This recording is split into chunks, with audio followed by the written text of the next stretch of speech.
এক গ্রামের এক প্রান্তে এক নির্জন পুরনো বাড়ি ছিল। বাড়িটি বহুদিন ধরে ফাঁকা পড়েছিল।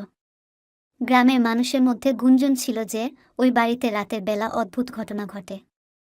কেউ কখনো সাহস করে সেখানে যায়নি। গ্রামের এক যুবক, রাহুল, এসব গুজবে বিশ্বাস করত না। সে ছিল দুঃসাহসিক এবং যুক্তিবাদী। একদিন সে ঠিক করল, রাতের বেলা ওই বাড়িতে গিয়ে রহস্যের আসল সত্য বের করবে। রাতের অন্ধকারে রাহুল নিজের টর্চ লাইট নিয়ে বাড়ির দিকে রওনা দিল। বাড়ির সামনে পৌঁছে সে দেখতে পেল সবকিছুই ঠিকঠাক আছে। কিন্তু যখন সে ভেতরে ঢুকল, তখন অদ্ভুত আওয়াজ শুনতে পেল। পায়ের শব্দ, জানালার ঝনঝনানি, সবকিছুই ভয়ানক শোনাচ্ছিল। রাহুল একটু ভয় পেলেও পিছপা হল না। সে বাড়ির প্রতিটি ঘরে ঘুরে বেড়াতে লাগল।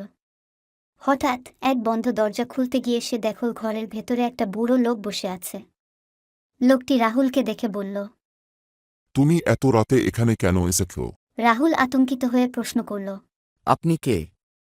এতদিন এখানে কেউ ছিল না, তবে আপনি কোথা থেকে এলেন? বুড়ো লোকটি হেসে বলল। আমি এই বাড়ির মালিক।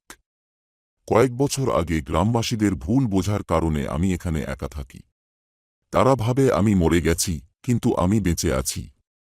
রাহুল অবাক হয়ে জিজ্ঞাসা করল। কিন্তু আপনি তো বহুদিন ধরে এখানে নেই বলে শুনেছি। তাহলে আপনি ফিরে এলেন কবে?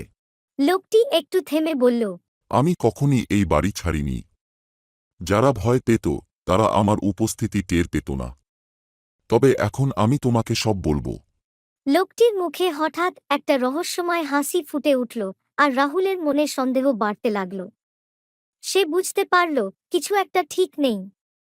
ঠিক তখনই রাহুলের চোখে পড়ে লোকটির পায়ের ছায়া নেই। রাহুল আতঙ্কে ঘরের বাইরে দৌড়ে চলে এলো। সকালে গ্রামবাসীদের সবকিছু জানালে তারা আরও ভীত হয়ে পড়ল। এরপর রাহুল বুঝতে পারল কিছু রহস্য হয়তো জানা না থাকাই ভালো। এই গল্প থেকে আমরা কি জানতে পারলাম?